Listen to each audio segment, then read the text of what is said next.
नहीं आया है। वृक्ष पे से पत्ता जब पतझड़ होता है पांचर, तो उस समय जो गिरता है परिपक्व अवस्था में गिरता है। अगर उससे पहले तोड़ोगे तो पत्ते को भी नुकसान होगा, वृक्ष को भी नुकसान होगा। इसी प्रकार से कोई भी त्याग जो है समय पे करना चाहिए। समय से पूर्व त्याग करने का कोई औचित्य नहीं है। रामकृष्ण ने कहा नहीं, इसको ले जाओ,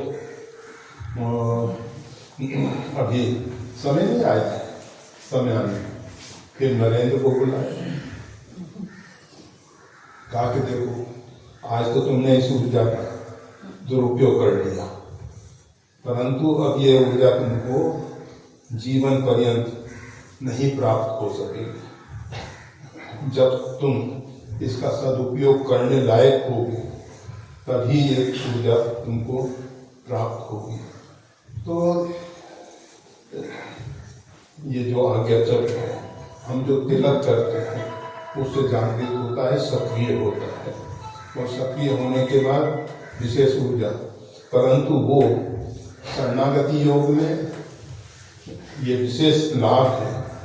हम जो परमात्मा की शरणागति स्वीकार करते हैं, हम जब परमात्मा के शरणागत होते हैं तो परमात्मा इस ऊर्जा जब ही सक्रिय होने देते हैं जब हम उसके योग्य पात्र होते हैं, उससे पूर्व नहीं होता है। प्रत्येक दिन हम तिलक करते हैं, उससे लाभ होता है, परंतु जो विशिष्ट ऊर्जा है उसका लाभ समय आने पर ही मिलता है, क्योंकि उससे पूर्व अगर उसका दुरुपयोग किया गया,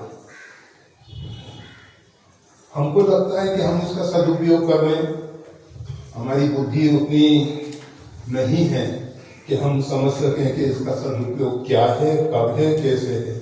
तो इसलिए परमात्मा उनके जो शरणापन है, इसी प्रकार से जो चिति शक्ति है, कुंडली शक्ति है, उसके भी जागरण में महापुरुष और जब तक अन्वय कोश, प्राणमय कोश, मनोमय कोश, इन सब कोशों की जो पंच कोश है, इन सब की शुद्धि नहीं होती है, तब तक उसको आगे नहीं बढ़ने देते। आपको अनेकों बार बताया गया कि भाई देखो कीमती गाड़ी तो ले ली आपने, अब ऊपर खाबड़ रास्ते पे चला दो उसको तो गाड़ी की हालत खराब होती है। तो सबसे पहले रास्ता सही होना चाहिए।